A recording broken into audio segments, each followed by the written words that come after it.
Hi, Ed. Welcome to the pod. Hey, thanks for having me. I've always wanted to say this. Now Nice. you're on the other side. Yeah, I'm just waiting for my moment, like for someone to be famous enough for someone to invite me.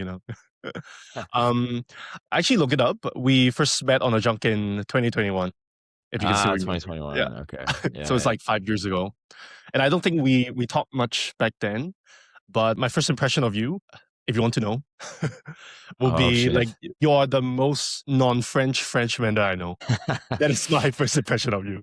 Yes, yes. This will follow me until my grave. I just keep, yeah, I keep having these conversations all the time. Maybe for the podcast, I should speak like this, like the French people. Yeah. Uh, yeah, No, yeah. but I am. it's interesting, like how like, the moment when we first like chatted on the junk, and then Yeah. like like French is the last place on earth that I will associate you with. Yeah. um, It's an interesting story. Yeah. No, I am French. I am full French. yeah.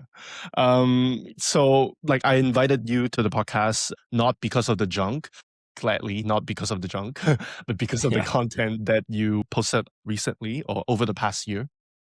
And it seems like a lot has changed from 5 years when we met the first time on a junk in Hong Kong to now. Can Yeah. you help me and help the audience maybe first to introduce briefly about yourself? Sure. First off, I will say thank you for having a podcast like this one because in any transitions in general, I think it's very easy. I mean, you can see on social media everywhere, but it's easy to still feel quite lonely. And it's amazing to hear stories of people who, in one way or another might sound very similar to your own. So it's an amazing project that you have, and I'm truly grateful to be on it, to share little nuggets of my own past. So I am French, born and raised. I grew up obsessed with New York and the US when I was a kid. Brainwashed myself with American TV shows, which is how I taught myself American English, and ultimately just obliterated and destroyed any traces of my roots. But I am fully French. So I've been living overseas for 11 years. I did live in New York. I made it to New York for a year. Unfortunately, getting a work visa in the US is a pain in the ass. And so after a year of internship in New York, I somehow ended up in China to follow one of my close friends at the time who made a PowerPoint with 10 slides on 10 reasons why I should go visit him. I still have the PowerPoint. It's an amazing piece of art. And so I went to visit him for 2 months. I ended up staying for 2 years. I have been in Asia now for 10 years, which is just insane to think about. I moved to Hong Kong in 2018, and all of that were for different jobs. So like anytime I share with people like all the places I've lived in, the question is always like, "Oh, cool. What did you do? Like, did you move for work?" And every single move I've made was for something completely different. So New York was for a job. China was just a very YOLO year 10 years ago. My background's in advertising, but I was in business, and it's hard to do business in China when you don't speak Chinese.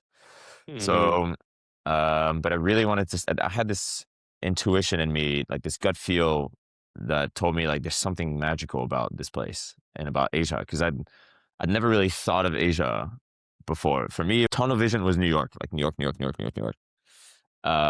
And so when that got destroyed, all of a sudden everything was up in the air. I had an opportunity to work for an agency in London from the summer of 2018. Sorry, 16. But I don't know, the thought of just, high taxes, London, low pay, which is ironic because my fallback was teaching English to these rich little 6-year-old kids from the Mhm. Tai Tais who, that weren't really working, which was I mean, it was peanuts.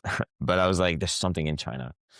So I flew back to China, I think around September 2016. And lo and behold, I ended up actually teaching English at a school for 2 years, which was I have a lot of lessons to share for that, but um, yeah, it was very confusing path for me because I was like, what the fuck am I doing in China teaching English? That's not really what I Mhm. always thought I would do.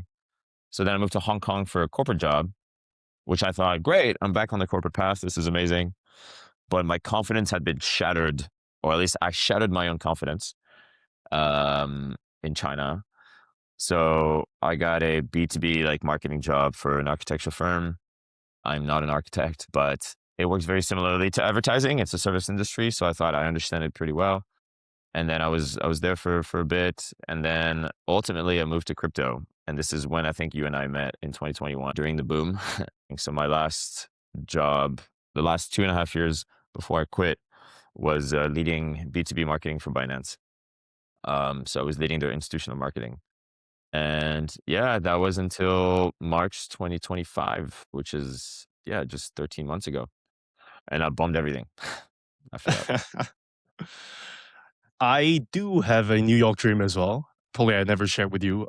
New York has I always don't think been so. the place that I want always wanted to go and see myself Yeah. working. Not for good, but at least for a few years. Because to me, maybe also because of the heavy influence of American TV shows. I mean, with recent happenings, it becomes Less grimmer and desirable. grimmer. Yeah. But yeah, I It's still think such a that's special just place, though. It's like there's truly no other place like that city. Once you've lived it, you've felt it, you've cried in it, you've smiled, like you've had all the emotions in it. Like it's still an incredible place. But yeah, it's also just I was back there last summer, and it's so expensive. It's yeah, ridiculous. It's exactly. just insane. What you shared just now has a lot of different parts that I am very intrigued in that I want to Yeah. further dissect and deep dive into. Maybe a good place to start is to go back to one of the posts that you have on your Instagram. And I believe is your pinned post, and we can go from there. You Uh, mentioned something called, it took me 10 years working abroad and quitting my job to realize that none of it ever makes sense. mm, yeah. It ties quite nicely with what you just shared with the different places that you've been, different jobs that you have put yourself in, and also the journey, the ups and downs going back and forth. Can Yeah. you first bring us back to that statement? What doesn't make sense? So yeah, it's interesting. There's so many interesting things about this video because to this day it's the most popular video I've ever published. Um and like I think a lot of people would say I never expected it to be that way. Interestingly enough about the quote, which is the opening that you mentioned, is I had no idea about hooks and I wasn't even aware that I was using like one of the big tactics of hooks on social media, when it comes to a timeline, and then you're like, actually, none of that made sense. And you're like, whoa, what do you mean? And so I thought of that video at the airport of Bangkok, and I was flying to Barcelona for my friend's wedding last July, well, late June, early July. And I remember I was just sitting at the airport and it was like super late. And I was trying to record myself at the airport. But at the time I was too scared to record myself in public in that kind of environment. And I was just reflecting on my career because it was, yeah, late June. So it'd been like about 3.5 months since I'd quit my job. And I was kind of thinking back, I was still kind of on LinkedIn. So obviously, like LinkedIn, just it's easy to feel so depressed or like just a black hole of introspections, thinking like, what the fuck am I really doing? And I think I was just trying to piece together, like, okay, what are we working with? Like, we've just hit reset. What do we have in our bag? And my bag just felt like a whole bunch of nonsensical stuff. It started with advertising in New York. Then it was like teaching in China. Then it was like marketing and architecture. And then it was crypto. And then I actually did corporate real estate, well, communications and like none of that. I mean, it's easy to find threads, but to me, I was like, none, it just doesn't make sense. Like even the titles, there's no progression of titles in a way, maybe like my last 3.5 years when I was working in crypto, but it just felt like, it just didn't make sense. Like for me, on paper, on the surface, I just thought like, I feel like you could just drop me, from one point to another and you're like, how the fuck did you get here? Of course, like nothing's really linear, so it's easy to see people progressing over like, certain titles and then competitors within the same industry. And then maybe they start a company based on everything that they've worked on. And what I think ultimately landed me on also none of that made sense is not just the past, but even the kind of ideas of things I wanted to build, I thought have no connection to my actual industries or experience. So then, so then I'm like, is everything about my corporate life just not meant to make any sense? like, um, but then, with this exercise of introspection, this is kind of also where I thought, the meaning of your life should not revolve around whatever identity you build or you think you're building around your career in general. Um, it's obviously one of multiple layers because I looked at it more as what have I taken away from the experiences that I lived in all the places that I lived in, which were enabled by the jobs that I had that supposedly didn't make sense, right? So, Mm. I lived in Shanghai in China, and this was made possible by my, teaching job, even though I was getting paid peanuts. Hong Kong was made possible by my initial job, which was then moved to another job, and then I moved to Singapore for my last relationship. Um, but it's really more about learning to see the bigger picture of all these different communities that you're building and the friendships and discovering new cultures. And there's so much more beyond the identity of a job. At least this is what helped me feel less anxious. Mm. Um, and it was really happy to see that so many people resonated with that message. If I have to think about this statement again, who didn't it make sense to? Will be my question. Yeah, that's a good one. A few people, I think, obviously the surface level is like HR, like recruiters. What are they going to think? Or like the thing I've done so many times in my career, like I've updated titles on my LinkedIn like a million times over to try to be like, okay, let's try to make some sense, with like manager, specialist, like progression of things. But ultimately, I think I was having an issue, with myself. I was like, well, what are we? Because I've had different titles, I've had different responsibilities in different industries. So am I a strategic communicator? Am I a content producer? Am I a marketing manager? Am I a B2B whatever? Am I a teacher? Am I, this? So um it was it was kind of hard for me to piece it together because also at the time it was still quite recent. It'd only been 3.5 months since I quit my job.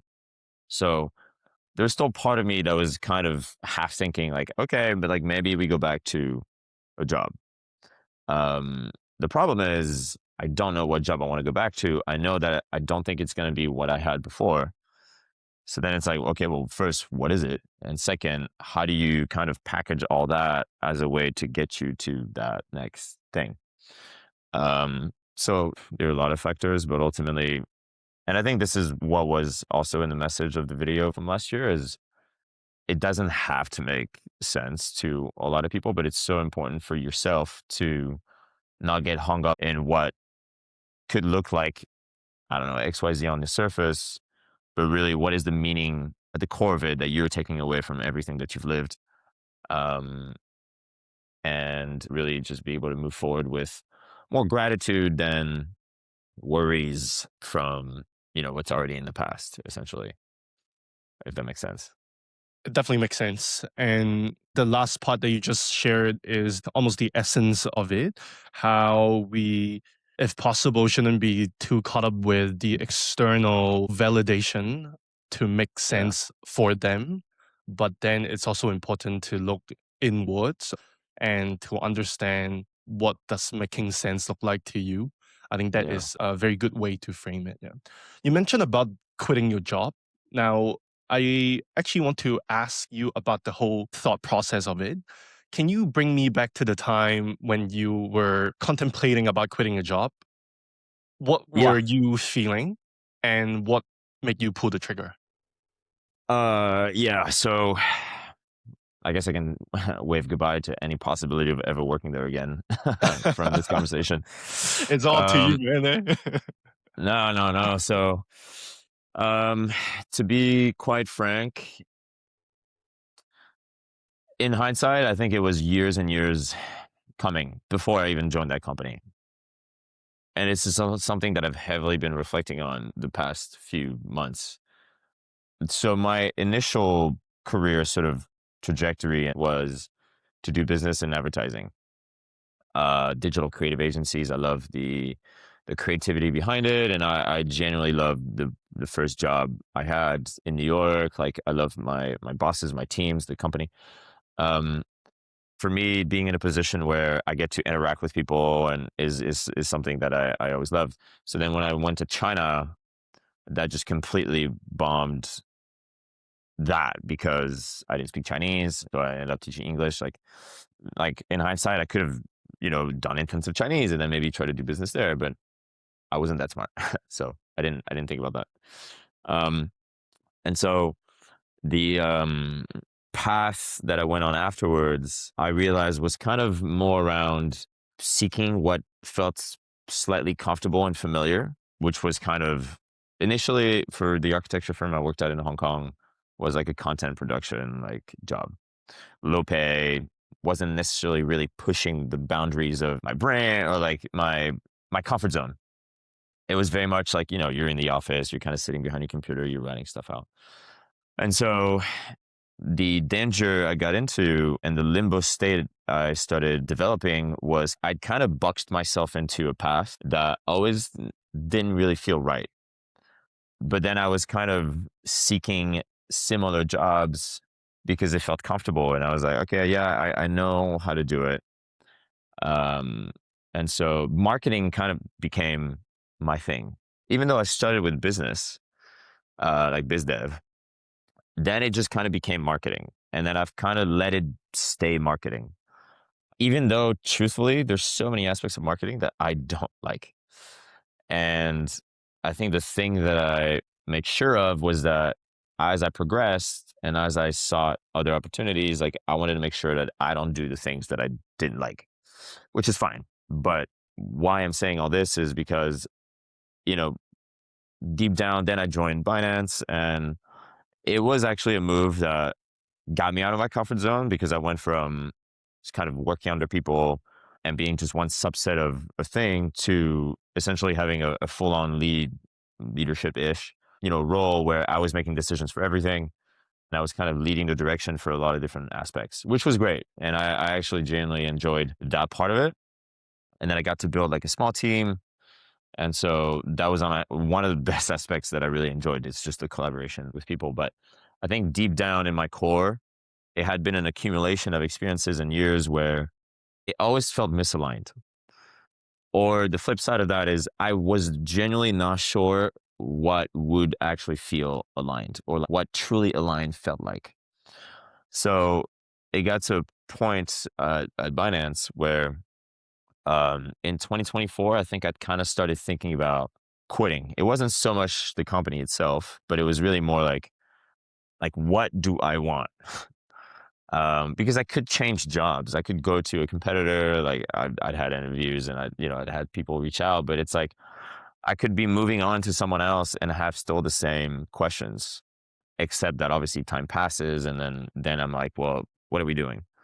Um, the struggles that I had back in 2024 and the reason why I didn't quit then was, well, for one, money, truthfully. So I mean, I had some, but definitely not as much as I was able to stretch last year. So that was one, but two was actually my relationship. So I'd moved to Singapore for my now ex-girlfriend, and it's a tricky situation because if I quit my job, I lose my visa. So then when I lose my visa, I'm like, well, what does this mean for our relationship? Um, and so I kind of let that also be a hindrance, even though, she was kind of willing to figure it out as we go. But I think for me, it was a lot of like just internal, like, struggles. So fast forward January 2025, the first major life transition and decision for me was to actually end this relationship, which led me to basically like physically leaving Singapore. And I was still working for Binance at the time.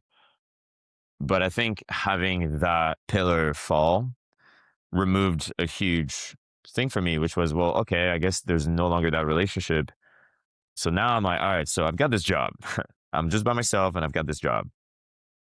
And it was kind of a back and forth thing in my head. And obviously, processing the breakup was pretty heavy as well. So I knew that I wanted a lot of headspace back. And obviously, I had a bonus, so that definitely helped with the financial side. And then I was in Bali uh, uh, at the time. There are two things that happened. So I was working with someone to process the whole breakup, but also to process other things in life. And so she asked me a really powerful question that led me to basically resign within an hour after our call. And she asked me, for anything that you do in life, ask yourself, are you doing it out of fear or out of love?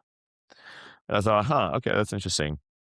So if I choose to stay, knowing that deep down in my core, there's something that doesn't really feel aligned, I choose to say it would most likely be out of fear. But fear of what? So then I started unpeeling, the layers. I'm like, fear of money, which had been a massive thing for me for my entire adult life. So we can talk about it afterwards. But I thought, okay, I mean, it looks like right now anyway, I'm pretty set.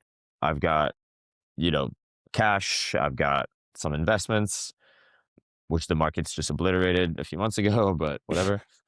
Um, so I've got that cushion. So I knew I could go several months and be fine. And then what? So fear of judgment, fear of like my boss just losing her shit all over me, like fear of blah blah blah. And I was like, well, they're not really fears. Like that's manageable. So I kind of started crossing off like, okay, that's not really a fear. Okay, that's fine. That's fine. And then I asked myself, well, if I choose to leave, I know I'm doing this out of love for myself, to give myself time to genuinely feel like what is aligned, and to also have much more headspace to process the whole breakup. And I wanted to do my Vipassana, which is a meditation practice, which, I mean, the entry level practice is 10 days of silence. And I knew that if I wanted to do that, I would want to not be working because I wanted to have the full headspace before, during, after. I'll have to worry to go straight back into a job. And there was like a perfect alignment where, if I were to quit my job, that's the February 6th, I have 30 days. So March 6th would be my last day. And then the Vipassana in Nepal that I wanted to do was March 15th. And I'd been accepted because I applied. And so I was like, okay, shit, I think I'm gonna quit. But interestingly, literally a minute before the call with my manager, I was questioning the decision. I was like, maybe I shouldn't quit right now. Maybe when that project is done. And the timing was pretty shit when I quit because um, my last week at work was basically the week where the intern I'd been working with for a year, who I loved, had been turned to full time. And so basically when I left, he just had, my job in the interim. But it was like such a beautiful moment. And it was kind of sad for me to leave when he had just been, finally promoted. Um, but the whole point was there's always a reason to not do it. And ultimately, at the end of the day, this is our life. There's never really a right moment, but there's definitely moments of regret that you'll have. And I didn't want this to be one of them. Um, so yeah, March 6th was my last day. And you know what? The fear of my boss just losing her shit. I have immense respect for her, and what I had a lot of respect for is also the fact that she's, not an easy person to work with in general, because she's very, she's demanding, but in a way of like assertiveness and confidence. And we had a really good relationship, and I think that was, she put a lot of trust in me. And when I eventually told her, well, eventually I told her the same day. When I told her, she was actually super supportive, and actually she was like, is everything okay? Like, what's going on in your life? And then she shared a lot of gratitude for all the work we'd done together, and I was taken aback. But then I was like, shit, should I have quit? No, yeah, I'm happy I did it. But it just, a lot of the fears that you think you have end up not necessarily being realistic. So I took the plunge. Yeah, I took the plunge. Mhm. For everything you do in life, is it out of fear or out of love? I think that sums up quite nicely with the whole thought process that you were in. And what you mentioned about your boss, how you thought she would react in one way when in reality she reacted in almost the opposite way as what you would Yeah. imagine it to be. I think that applies not only to your boss, but I think that also applies to a lot of things in life, right? How it's all in our mind, but Yeah. once we try to live that out, it's always less scary. It's always less fearful than you think it would be. Yeah. And if I can add maybe something to that, easier said than felt for sure. But let's say she did lose her shit, you know, and my job is remote. So it would have been over a video call. Let's say you're in the office, so she loses her shit in person. Ultimately, none of that really matters because I know it's going to sound like, oh, a little spiritual, but everything literally by definition is impermanent. And that little tiny moment of discomfort in the grand scheme of a whole lifetime means literally nothing. It's dust. So it's this tiny moment of potential, not even confirmed, but potential discomfort that honestly, even like later that day won't even matter anymore. Because, yeah, it is your life. Right. And so I'm grateful that I didn't have any genuinely hard conversations. Like people were very, grateful and supportive. I understand that not everybody has this luck. I have close friends who've had insanely shitty boss that, should be sued. But yeah, I mean, it's easy to come up with a lot of reasons why you shouldn't have done something. But I think ultimately down the line, you should never regret taking a chance on yourself. And that's also kind of what motivated me to go into the unknown with zero plan. Yeah. I like how you also mentioned about money. Um, Mm, I think a lot of the times people would assume those who make such a big life decision, transitioning from corporate to who knows what, would yeah. be financially comfortable already. But I think a lot of times as I go through this journey, myself included, you and speaking to a few more people as well, that most of the time is not the case. I mean, or just I'm biased, maybe the people that I'm surrounded myself with are not there yet. But the reason I like that money is mentioned is because it is still real. Like money and financial stability is still real. And we value those financial security and having a leeway, all those kind of stuff as well. But even with that, it's still important to choose this path, to go down this route, to, as you said, make decisions not out of fear, but out of love. I think that Mm. is just a very important reminder that I think a lot of people assume and think and imagine, oh, that person must have achieved X amount of number so that they can make such a radical decision. I think that is a very important reminder. Yeah. I mean, I was reluctant to I mean, I'm happy to share a number if it helps, but I also didn't want people to think I need to have that number to do this. I'm also like I've really poorly managed my money, I must say. Like if one of the big lessons I for sure would have, okay, maybe not poorly, but I could have done a lot better. And there's a lot of lessons from that. But that I think the whole point is, you know, it's not necessarily regrets because everything happened for a reason. And I'm genuinely happy for all the experiences that I've had. Like it could have been handled differently, but everything could have been done differently anyway in hindsight. And you genuinely don't need that much to have a transition. And a transition could be 2 months, it could be a month. It doesn't have to be a whole year. I think that a lot of the pressure that we might feel either from social media or from made up expectations and is thinking this needs to be a whole life changing pivot.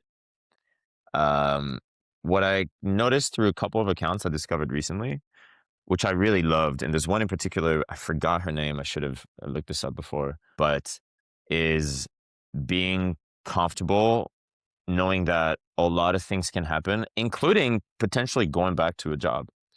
And I was talking to this girl, like woman, she's in her early 20s, I think. She's in Europe. She's considering quitting her job. She'd seen one of my videos and she mentioned that she has about like 20,000 euros saved. Which for some people might seem enormous, for some people it might seem like nothing. But 20 euros can get you I mean, like, I don't know, let's say hypothetically, 2 months in Sri Lanka, maybe 3 months. Like so much can happen in those 3 months. And it's also so important, but I'll save that for the last bit of this interview. there's a really, I think, big piece of advice that I would share when it comes to that time of transition that is more important than, thinking I need to build a startup, I need to launch my coaching business, I need to not work corporate again because fuck corporate. Because you see that a lot. I've seen that a lot with like especially the 20-year-olds seem now to like quit their six-figure corporate job, tech job in the US or somewhere else and like move to Japan. Uh, but anyway, I got carried away. Yeah, no, no worries. But also in tandem with that, and maybe a little bit sidetracked as well. Have you heard of the thing called unteachable lessons? I don't think so. So the whole concept, I read it through, or I listened to it through some podcast. I forgot who again. But the whole concept of unteachable lessons is how there are lessons in life that can be taught, and it can only be learned through going through it. Mm, So the reason I oof, raise that is because what you mentioned, one of the lessons about the money part and also capturing yeah, that particular time period of your transitions in life or in that particular phase of your life. Oftentimes those lessons, it's lessons gained in hindsight. yeah, But yeah, then yeah. if you're in it, if people are trying to point you to the direction or give you that lesson, Mm, you will acknowledge it, but you may not follow it, because it's unteachable, because he or she will only be able to learn that lesson once he or she have gone through it herself or mm, himself. Especially when I'm reflecting on my own journey, I find that to be very appropriate and almost brutal as well, because a lot of the things that I've been reflecting and the things that I now learn in yeah, hindsight looking back, if someone told me that this is the path that you should take, these are the decisions that you should have, these are the lessons that you should embody with you, I don't think it will work. It will only work now that I've gone through everything and looking back. And it's beautiful in a way, but at the same time, it's also sad in a way as well. It's beautiful and it's sad. Yeah. yeah. You just gotta live it. You gotta live it. But that's the yeah, that's a powerful one. I mean, Yeah. in hindsight 2020 is obviously like, yeah, it's always the thing. You mentioned about having no plan along your Cla- transition. Classic So I Ed. want to so I want to explore a little bit on that. And I particularly recall there's a post that you have that talks about what you would have done if you have a chance to relive your whole quitting corporate and going on a trip. Yeah. And you said, let me quote one line that you put out. On March 2025, I quit my job with nothing else lined up. Mm, I had no idea what I wanted to do next. All I knew was what I didn't want to keep pursuing. The mm, plan was to have no plan. Now, for someone who hear that phrase, the plan is to have no plan, I think I can already speak for them that their internal danger alarm has been sirening, has been yeah. ringing on high alert. Um, Yeah. how did you manage to do so? And how did you handle that noise? Very, very good question. There's definitely there's no one size fits all, I think, answer to that, obviously, because one, there's the cultural, I think, aspects. So I think for let's say my family, I think they're used to seeing so many pivots and like chaotic moments in my life that they've just kind of accepted it. Whereas I know for some people, especially in Asia, like it's a big question and it's not something like quitting your job is not something that is necessarily looked up to by parents and grandparents, and so there's societal sort of blockers there. Um, I'm also, I think, because I've had so many pivots and so many great ups, massive downs, and in betweens, like I think I've become maybe a little too comfortable with just not knowing. Like I moved to China without knowing, kind of moved to Hong Kong without, I only knew a couple friends at the time, and so I mean, I did have some sort of plan, but it had nothing to do with work. So my plan was to develop a stronger relationship with my mind. Like that was my ultimate goal. There were a lot of things that I wanted to fix or improve, let's say, about myself on the personal level.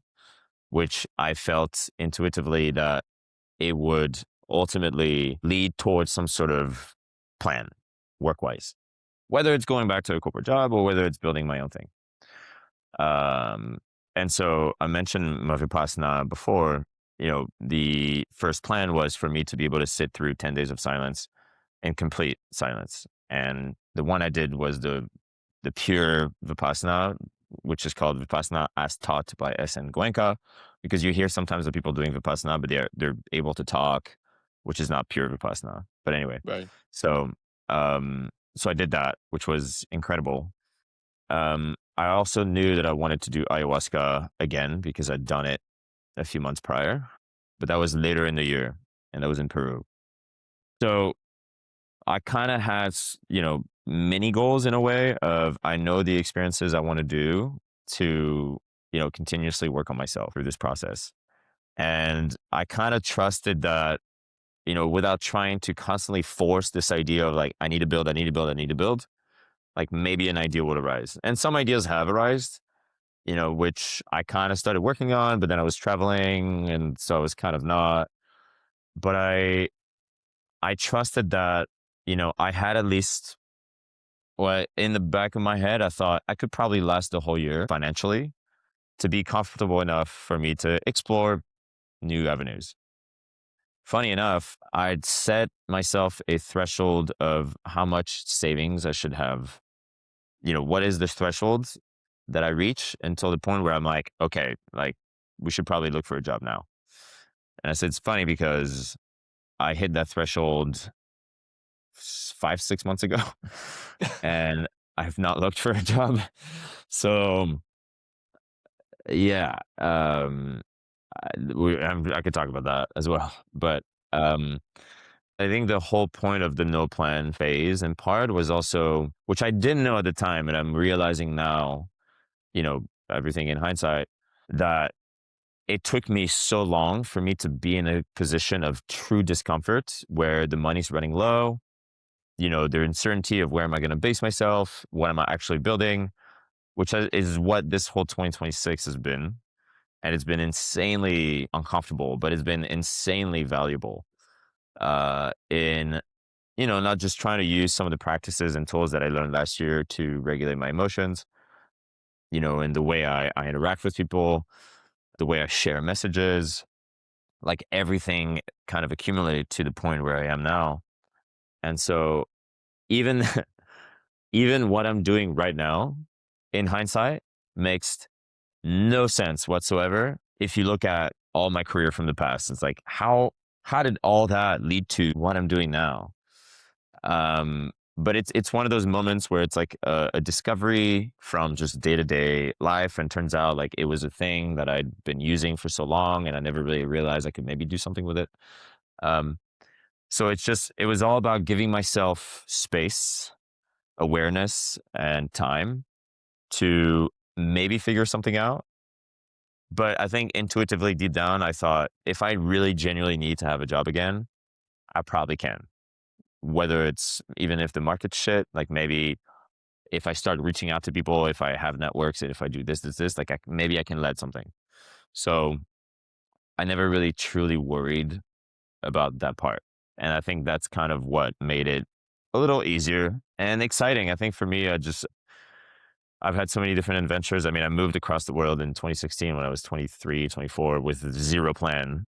If anything, that would have been scarier 10 years ago than now, because now I had sizable money. I still can't remember how I actually pulled it off because I was broke as hell. I mean, I was getting paid like $2,000 a month in New York. Um, I had no concepts of savings, and I was getting paid so little extra cash, by the Tai Tais whose daughters I was teaching English to for like a few months, not even. So I'm like, how did I pull that off?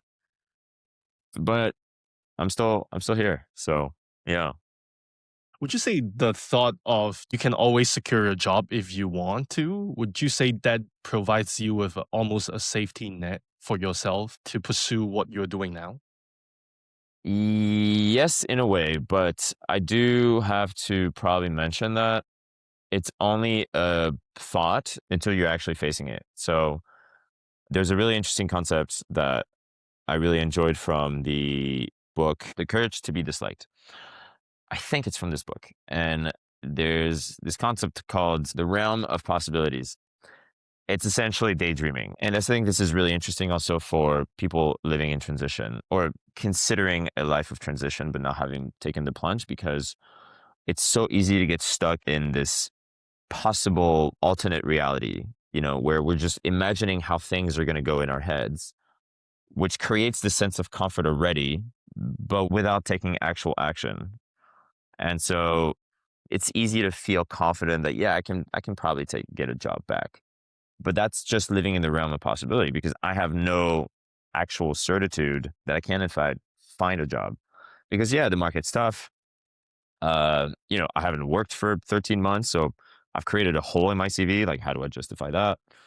Um, but I do think that ultimately, like, if we're really, really, really, having to find a job, we can. And if it has to be something that isn't related to my career, but ends up being some, I don't know, low paying job somewhere, like an entry level job, I think there are always solutions to problems. It's just, are you willing to explore genuinely all the options available for you to do what you want to do? And so I think that intuition does create a sense of comfort. Um, I just haven't, I just haven't explored it yet, but I am considering it. Yeah. No, I'm just thinking about my own journey as well. I actually got nothing more to add, nothing much to add, Okay. except to agree with you. Well, because like I'm also in a phase where I caught myself going back and forth on how to do this coming months. Mm, I'm currently unemployed. I'm doing and studying different projects by myself. Finance is a concern, not a very imminent concern, but it will be emerging sooner or later. yeah. Um, the struggle that I will be having is how long should I be doing this for? Um, and I know I am currently, as you said, betting on myself, giving myself a chance to pursue something that I genuinely find alignment in, that I find fulfillment in. But how long should I allow myself to do that for? Mm, And should I be smart of my decisions and look for sources of income while I do this? And the worst part or the best part is there's no correct answer to all those questions. It's all individual decisions. There's not a blueprint of what you should do, what you should not do. Um, that's the beauty of it. But the curse of it is the daily struggles and conflicts in your mind, and sometimes your motivation fluctuates as well, right? yeah. So, especially on the days where your motivation is on a low, how do you pick yourself up and to continue with your path, believing and trusting yourself that this is still the right choice? One thing Uh, that I caught, it's quite funny how I have been doing a lot more journaling and reflections these days, and I've been writing good. a lot of Good. journals in the past months, which I Mm, find to be very, very helpful. Like it's yeah. almost like every podcast that I've been on, I've been mentioning and trying to emphasize how important it is for me, that self-reflection is and helps me. Yes. Um, but I found a pattern over the past months. Mm, I don't know if you have the habit of like reading back at your journals, but I started reading back at my journals from time to time, and mm, do notice over the past months, especially like December or January, when I feel like I'm the most lost at that time. mm. Every journal seems to be a negotiation with myself. Okay. Yeah. Every Yeah. journal, it's a tug of war between what want to see myself to be doing, Yeah. and the old self telling you that, oh, uh, it's time for safety again. It's time to build security, Yeah. and that pattern that I recognize again in hindsight, it also indicates the journey that every individual I believe that is going through on this path should be Mm, going through as well. Yeah. yeah. Yeah. Um, Interesting. When you write to yourself in your journal, do you use a mix of yous and I's? You know what I mean? yes, I do. I Okay. do. Yeah. Yeah. Yeah. I do. I ask this because I do, and I catch myself every time I do that. And it's so interesting when, you know, you go from, or I go from, I guess, general reflection. So it's eyes. So like I think blah, blah, blah, this, and then when it switches to you, it's so interesting how it goes from like just general reflection to like it's this side of you that's speaking directly to you, as if a way to be like, let's fucking go. It's your alter ego. It's your coach. Yeah, yeah, yeah. Interesting how this is one of the realizations I had recently, and I confused myself a little bit. I'm like, "Ah, but should I just keep it eyes or should it always be use?" But it's just it's interesting when the brain starts to go from like, yeah, general reflections to action mode. So I was wondering if you're also doing that. And that is exactly the negotiation that is happening in my journal. Is between the Yeah. yous and the eyes. Ease in the eyes, interesting. Damn, that's a good one, eh? Yeah, yeah, yeah, yeah. Um, Bringing the whole conversation back to now, I've been following your whole journey, and I know that you recently launched two things, right? The first thing will be the Met by Air. The second thing will be the run club that you are launching in Bangkok. Yeah. I think with these launches comes the shaping and the molding of your new identity. Mm, And interestingly, I also remember in our very first call to set up this podcast, I don't know if you still remember, but you were after you posted your LinkedIn message yeah. on the Right, launch of right. your Met by Air thing. And I was And like, then I I don't wanna can look at it. Yes, I can still remember like the emotion that you're going through. I can even feel Yeah. it without you saying it, how this is a scary shit that you have to do. And that what you said to me is like you're about to drop a bomb to your professional network. It's how crazy, Yeah, right? So yeah. can you share a little bit with me the inner battles and inner conflicts that you have in the past months, ever since you've settled down in Bangkok? Oh, phew. It's gonna be a long one. Um, We have time. yeah, okay, so let's journey back. Let's journey even further back. I mentioned that I did ayahuasca in Peru, which was mid-October, and by that point, I still didn't really even know where I was gonna get settled. Um, and which was, I'm obviously insanely grateful that I'm in a position and I have this sort of passport that allows me to even have this overwhelming choice of thinking I could technically kind of move almost anywhere, but that overwhelming choice made it really overwhelming. And it kind of led to a lot of indecision. So I think this is when I told myself, you know what, like stop overthinking, where the next space is, which has to be like the next life, but just think maybe 6 months or 12 months, right? Like you could just be somewhere, but what I really wanted was stability above anything. And there were a few things I wanted to do in Bangkok, like administrative stuff. And I knew Bangkok quite well already. I'd been so many times. I traveled to Thailand so many times the past few years. And I wanted to be in a place that was already familiar. So I didn't want to spend too much time trying to learn a brand new place. So it would be like an easy plug-in. So this is when I decided to make Bangkok my next home. Did the whole like, visa run to apply for the visa that I'm on now, which is like it's a Muay Thai DTV. DTV is Destination Thailand visa, which gives you 5 years. And I'm actually going to Muay Thai classes. Um, so December 8th is when I officially moved here.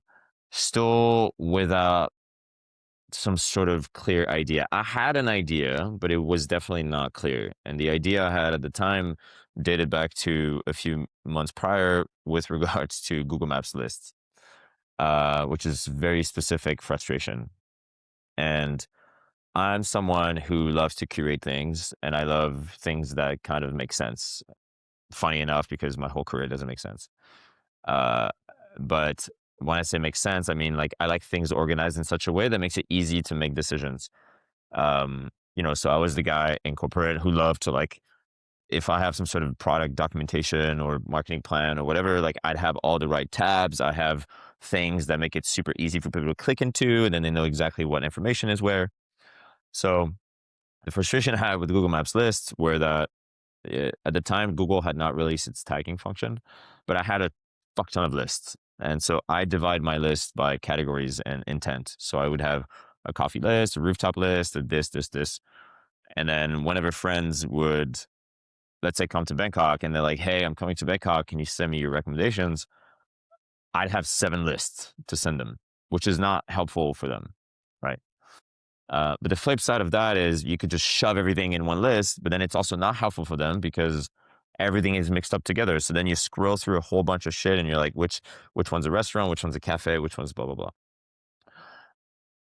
And so as I saw myself kind of continuously sharing lists, the first thought that I had was, I wonder if you can actually make money off of this, because right now the behavior is we're sharing so much content for free, after hours, spending hours and days and whatever, like so many years of curating these things. So this is kind of when I started thinking, okay, it'd be great to have, an app or a platform that makes it so much easier to more flexibly customize and monetize your lists for all the time that you've spent working on that. So by the time I landed in Bangkok, I'd been kind of speaking about this idea for a while, and I kind of tried some AI, coding tools, but it never really landed anywhere because I also genuinely didn't know what the outcome should be. And I hadn't really done that much user research to know exactly which pain point I want to solve. Like, and is the pain point I'm trying to solve a nice to have or like a holy shit must have? So it was kind of a limbo, state. It was like, yeah, I kind of have an idea, but I kind of don't. And that stretched for the first couple of months when I moved here, which was it started being like very conflicting internally. And mid Jan to late Jan is when I started having, I wouldn't say panic attacks, but I had these very dark moments where I'm like, what the fuck am I doing? Like, what is the plan? I mean, it's been a year, great, okay, but now we're in this phase that I hadn't romanticized before, which is like the crunch, which is, money's running lower, it's now or never, we're doing this thing. So a lot of the doubts and insecurities and, kind of surfaced, which is I'm not smart enough to like think of a super cool business idea. I don't know how to manage my life. I don't know how to do this. I don't know. The brain starts like pumping a bunch of bad thoughts. And funny enough, I've learned a lot of tools that help me regulate those emotions and that help me know that these thoughts are not, real, or like they don't serve me. And I know that that's not the reality.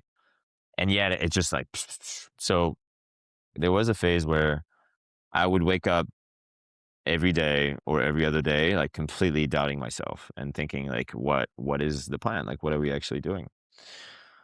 And then funny enough, I've been calling it a side quest more than a business because it still feels really more of a side quest. But um, I hadn't realized that I had been sitting on these big list of lists on Google Maps, and when Google released the tagging function, this is when I started actually creating these mini guides within my list. So I have tags, so I filter, but I categorize a lot of the places I curate by the tags.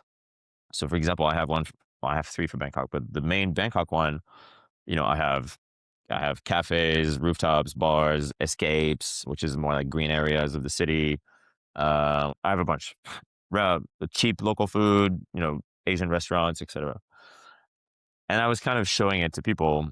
They're like, "Oh, if you want, I have this." And then the first seed that popped was actually this girl I'd met at my gym, at my CrossFit gym, who does a lot of discovery content here, and she's actually blown up. She's pretty famous, specifically for Bangkok. And when I showed her the list, she was like, "Oh, you could actually create content around that. Like that could be the thing." I was like, huh, okay, yeah, that's interesting. Because I was also trying to figure out like what kind of content should I create, and I didn't want my personal account to just turn into a whole thing about local discovery. So that's when the content seed popped in, and then I think I forgot if it's either me or someone else had said that when I showed them the list, they're like, "Dude, you could totally sell this," and I was like, "Can I?" And so I started, looking into it. I started looking at what already exists. And this is kind of when I started piecing a few things together of like, okay, I do have this ultimate idea or vision, of building something essentially that makes it way easier for people to more easily customize and monetize their list. But the idea was always, at least for now, to somehow sync it to maps that already exist. Like, I don't want to try to compete with Google Maps. I don't want to create another new map app because there's so many out there already. I want to make the existing ones better. And I also want to help people like myself, let's say, be able to make some cash off of all the time they spend curating all these things. And so I thought, okay, but that's like a long-term plan. Honestly, I still don't really know what it's going to look like. Why don't I try to sell my own first? And so it's been a whole process of learning, obviously, how to create content in such a way that maybe converts, but also helps build your identity and brand, how to sell digital products, because I'd never done this in my life.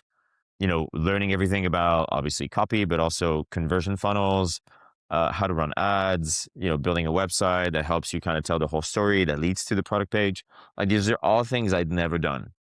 So a lot of the thoughts I had going through this process was also like, I don't know how to do these things. And then the easy fix is obviously like, of course, dumbass. Like no one knows how to build shit. You just learn as you go. And now it's become a lot more comfortable at this point.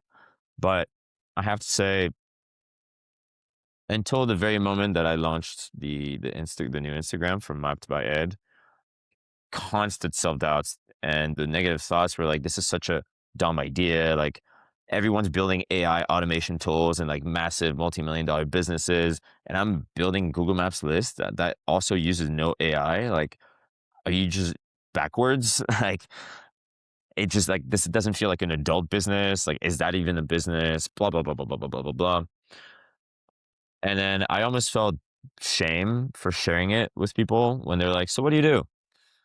Um, but over time, and as I started actually sharing things online, the little validation that people actually gave on the concept and the idea and the belief that they had in what this could become has definitely helped quiet a lot of the negative voices, because a lot of the negative voices are purely from your own internal dialogue, which had no external validation, I guess.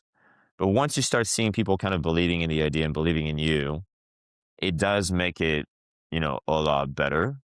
Now, of course, you know, I've only just started what, a month ago? Not even.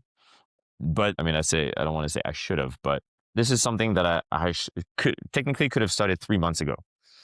But it takes a lot of time to also genuinely understand yourself and understand how you work with yourself. You have no structure, right? So you have to set your own schedule. You have to save your energy by, the mistake I made for so long was like, because I have time to do a lot of other things doesn't mean I should do them. Like, play 3 hours of pickleball on a Thursday afternoon, or, meet a bunch of people for coffee, lunch, and then afternoon.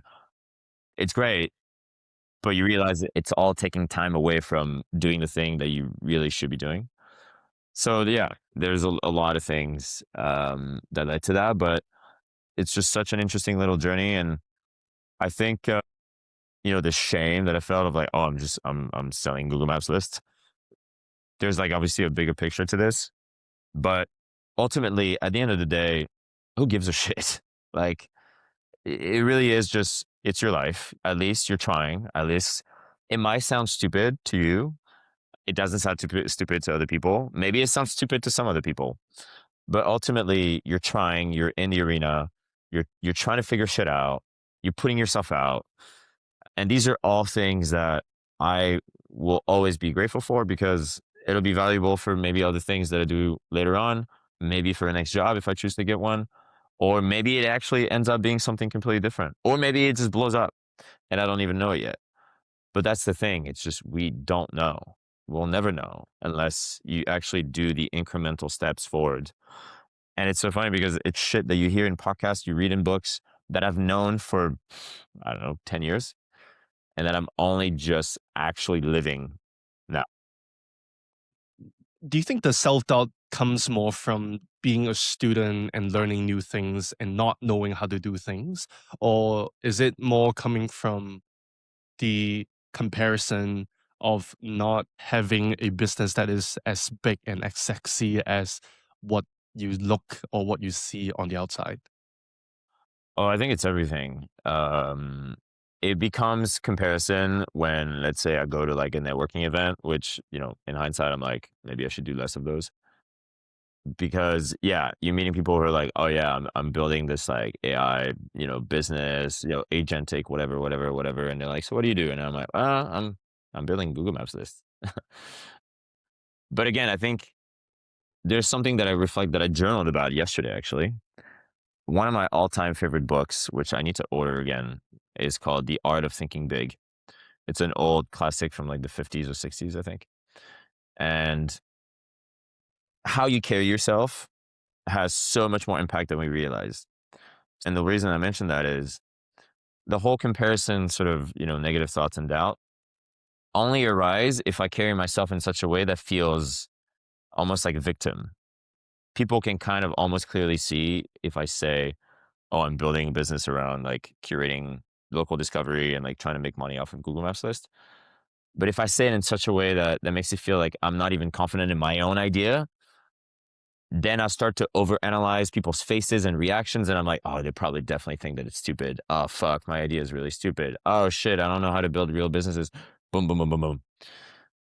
That's like one way to carry yourself. But if I carry myself in a different way, if I genuinely believe that, honestly, yeah, it sounds really maybe lame and it sounds so simple, but embrace the simplicity of this idea. And you're like, honestly, I have no fucking clue where this is going, but it's a really fun project that I'm working on. And I'm actually learning a bunch of different stuff. And like you feel the energy from actually believe, like you have to believe it in such a way that it helps you carry yourself in that way. So I've tried to embody that more because there's no other choice at this point.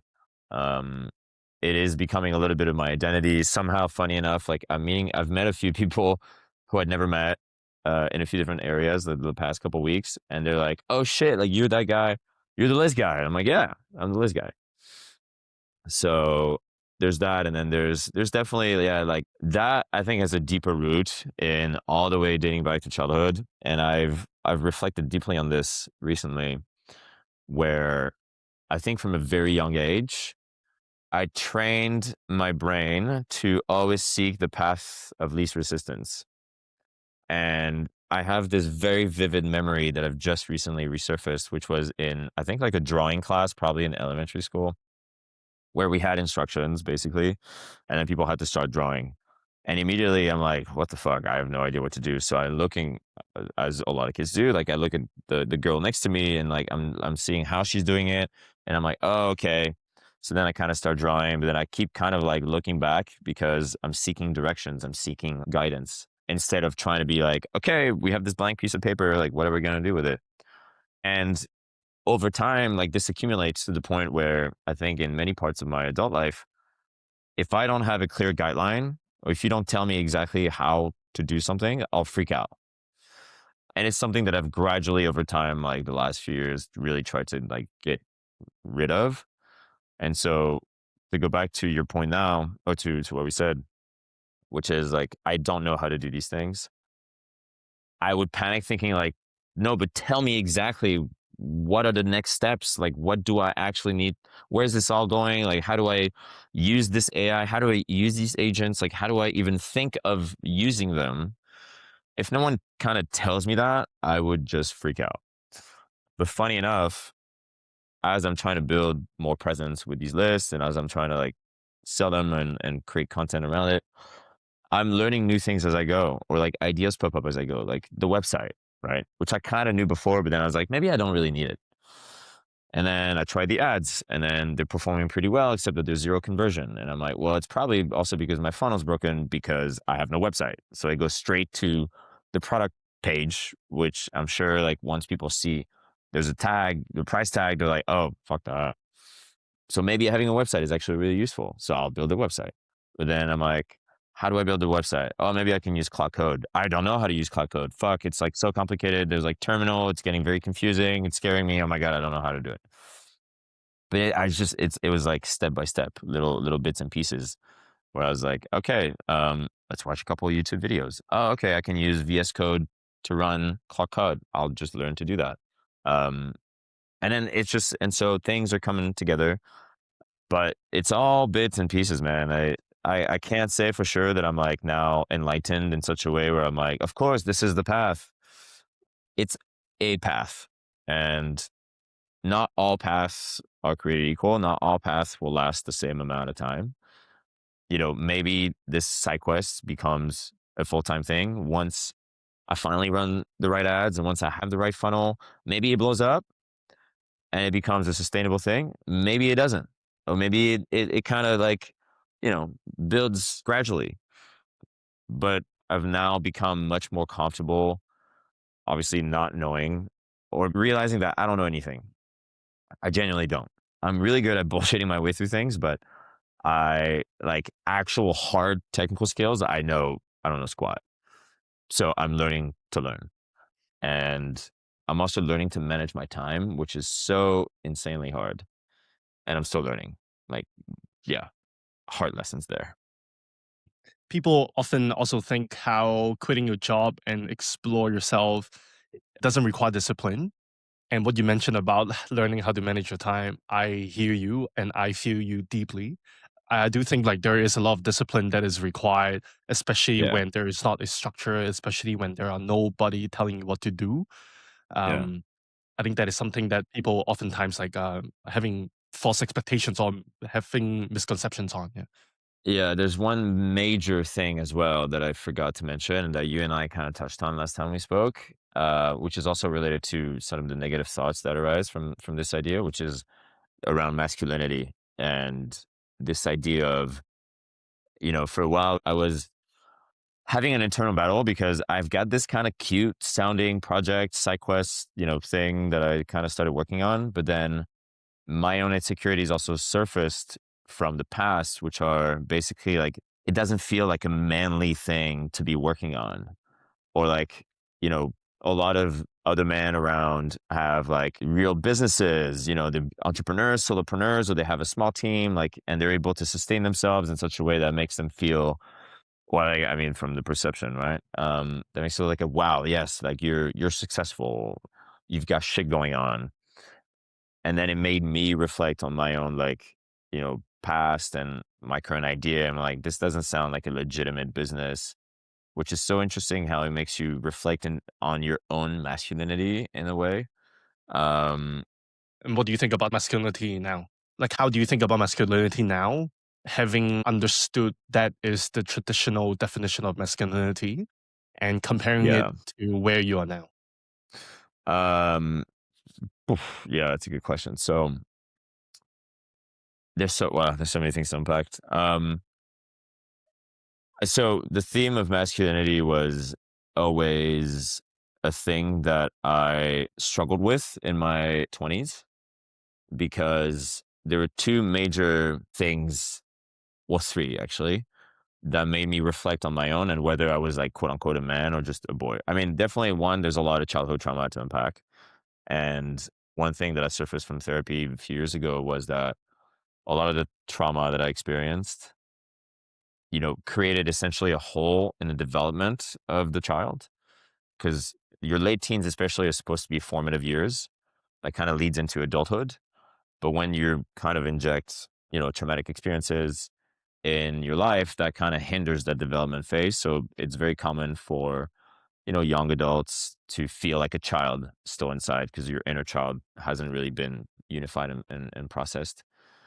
So there's that already. I was like, I still feel like a kid inside. Then there was the money thing.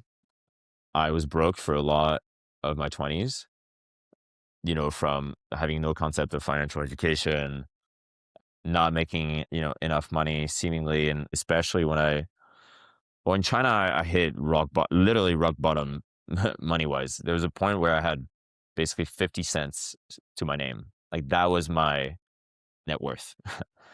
Actually, technically less than that because I was also paying student loans.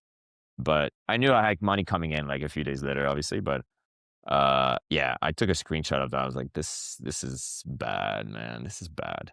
Then you should print it out and frame it somewhere, I know, but I can't I can't find it anymore.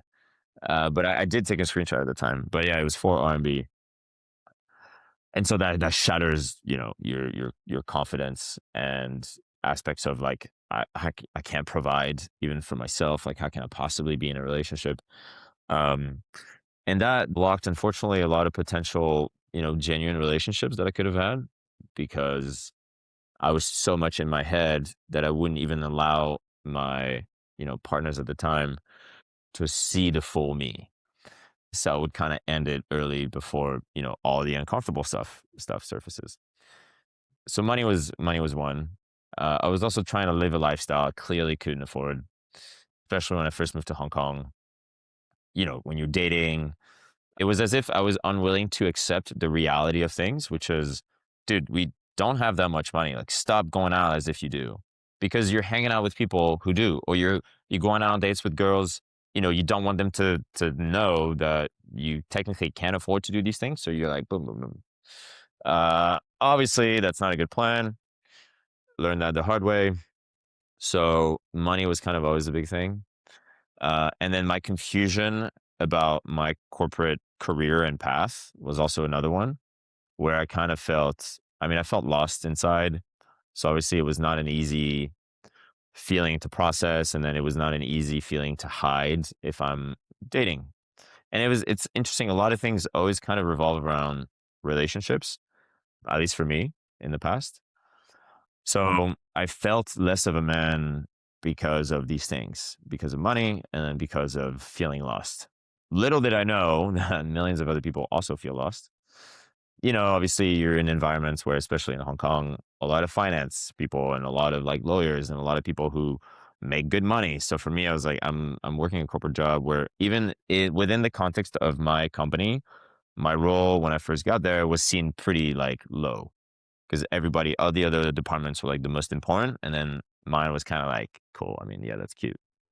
So, and this is why the podcast I wanted to launch that I still haven't really technically done was I wanted to do something around demystifying masculinity and vulnerability, especially across professions and cultures, because there's so much more to a man than a man thinks. And it's ironic because a lot of the things we don't necessarily want to open up about are the things that, at least in the context of, let's say, a relationship, or at least heterosexual relationship, for my case, is what they crave for. Is like, no, we want you to be vulnerable. We want you to share all your things. Like, yeah, don't stay broke forever, but we all go through phases. And so I manage that. But then whenever there's something a little unstable that happens, it seems like it kind of resurfaces a little bit. So fast forward to, the phase of like, okay, yeah, I'm trying to build something around Google Maps lists. At the very beginning, it just felt kind of weird because it also didn't really make sense to some people. And it's not yet a viable enough business where it's like, it's not really sustainably financial right now. But again, I mean, in hindsight and like being able to reflect on everything is everything that I'm learning from this experience, plus having been unemployed for 13 months. One, it takes guts to be able to do this. And there's so many experiences that I've accumulated, and there's so many emotional roller coasters that I've been through, but I've packaged all that in a way that's become who I am today. And for me, like, this is the frame. Like, this is it. Like, whether some people might think, because again, it's a lot of self reflections in anticipation of what other people might think of me or you in general. But ultimately, what matters the most out of anything is like, what do you think of you? And what I think of me now is the version that Ed from 2 years ago, 3 years ago, or 15 years ago dreamt of.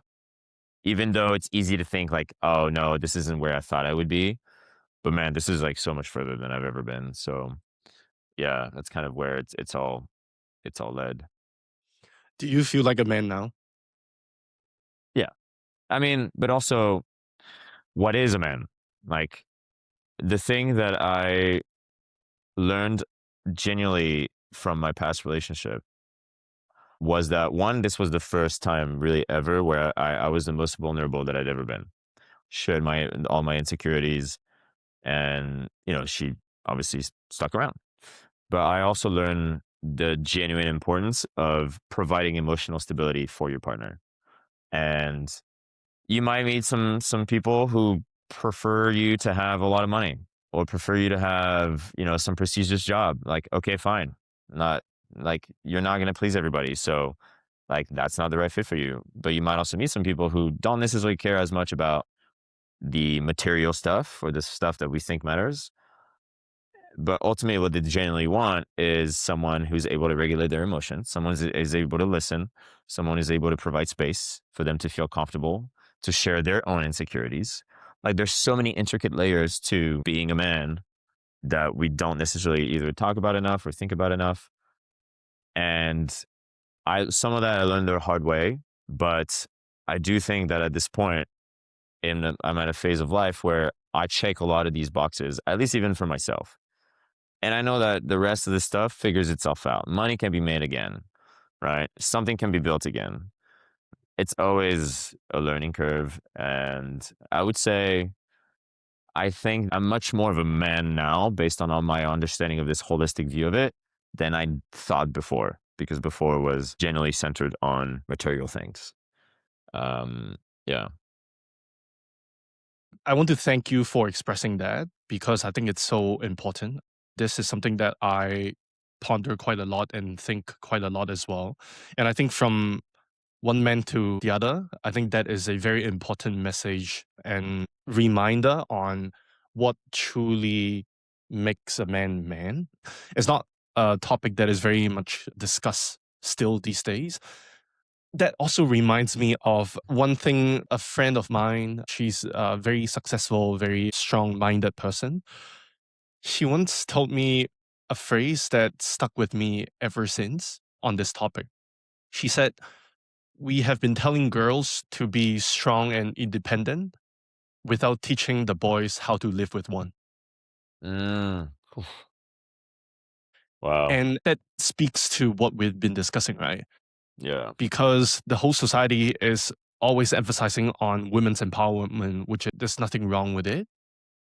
But at the same time, with women holding more power, becoming more and more the provider in a lot of relationships, Mm, we almost overlooked how the men or the boys should interact with that change and how should they show up in the relationship as men mm. in order Yeah. to interact with that dynamic, right? Yeah. And hearing that just gives me a huge realization that, oh, this is definitely not a topic that a lot of people have touched on, and it Yeah. should definitely be discussed a lot more. So I thank you for expressing that. Yeah.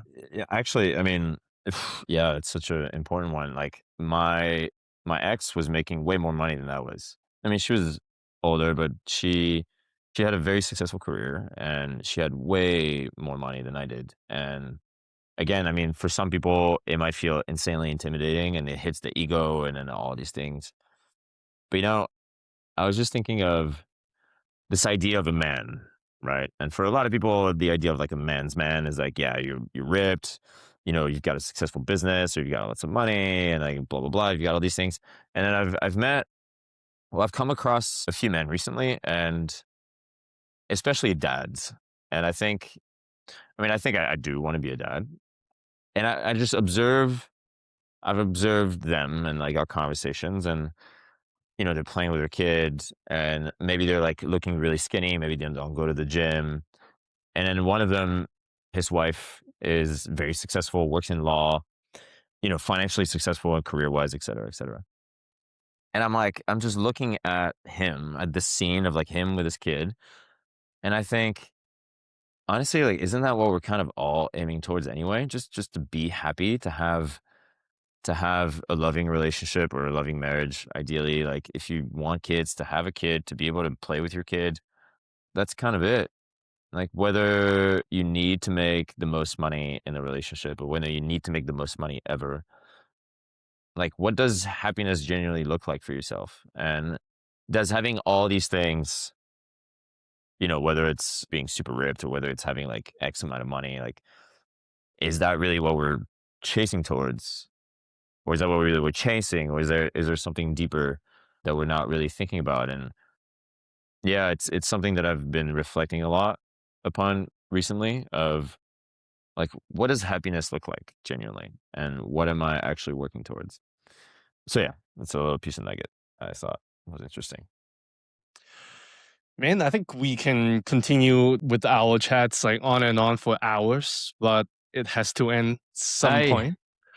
Um, no. And now it seems to be the appropriate timing for me to ask my last question before we wrap Mm, this up. yeah. I told you before we hit record that how I usually end these conversations with my guests will be to ask them two things. What would be the worst piece of advice that they would have for someone that's going through what you've going through? And what is the best piece of advice? So, if you may, could you please share with us what is the one piece of worst advice and then one piece of best advice? I mean, the worst, worst is strong, but I would say, and this is also from my own experience and things I would probably do differently, is um, clinging to familiarity, just out of fear, is something that I would really advise against. The phase of transition is like the perfect time to genuinely explore the unknown. If you seek familiarity, you'll stop yourself from essentially discovering what could be on the other side. And so it's easy to fall back to what feels comfortable and what feels familiar, whether it's always the same little routines or it's the same places. But then doing that, I think anyway, kind of defeats the whole purpose of this transition, because a transition to me is from one chapter to the next, or from one version of yourself to the next. And there's only possibility in reaching that next version from discovering the unknown and from putting yourself in literal environments that are not familiar, which can be really scary. It's not easy for everybody to do this. And understanding that, if we take the example of quitting a job or leaving a marriage or something else, like that in and of itself is already a very unfamiliar place. But, there's so many more steps beyond that. So I don't know if I'm framing it well in terms of the worst, but I guess it would be like just staying where you are, like just Yep. staying put would be something to not do. And the best I would say is to, which works well with what I've just shared, is from seeking the unfamiliar, try to put yourself in situations that require you to genuinely, literally sit with yourself, be with yourself, and understand yourself. Because whatever the situation is, let's say you're leaving a job or you're leaving a relationship or you're leaving something else, like you always had structure with you that didn't necessarily leave you time to just understand yourself at the deepest level. And once you break out of that, and once you no longer have the structure that was kind of part of your identity, all of a sudden you're like, well, what is my identity? Like, who am I? Like, who is Ed? Who is Derek? Like, now that the comfort is gone, like, who are you really? It could be in the form of solo traveling. It could be in the form of going out to hike for a few days by yourself, camping by yourself.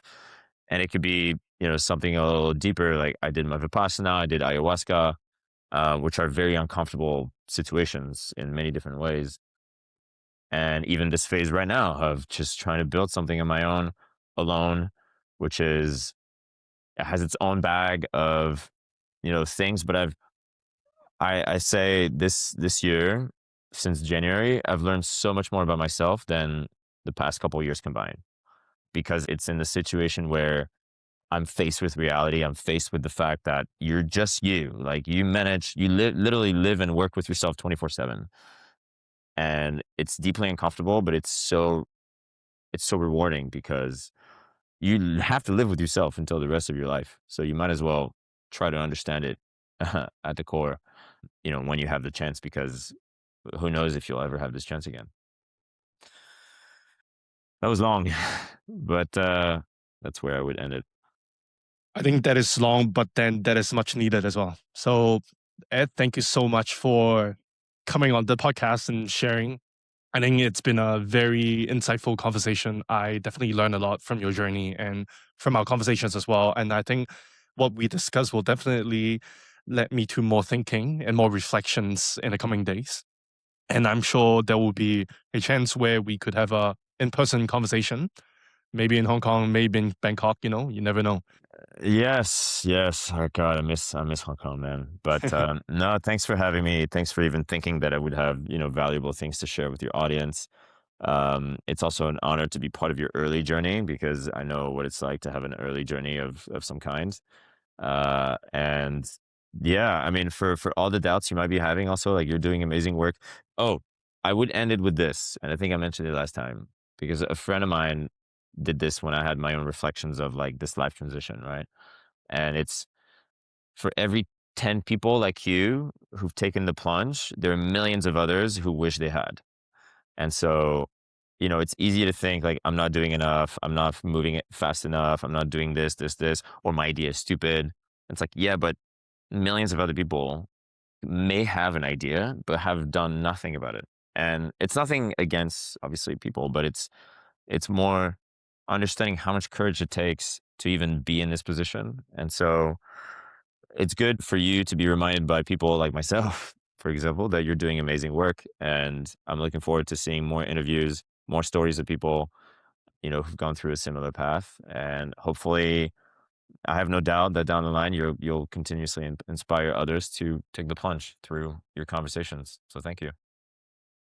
I'll definitely carve that in my mind and remind myself every now and then. I know what to give you for your birthday. Yeah. Thank you so much. Thanks, brother.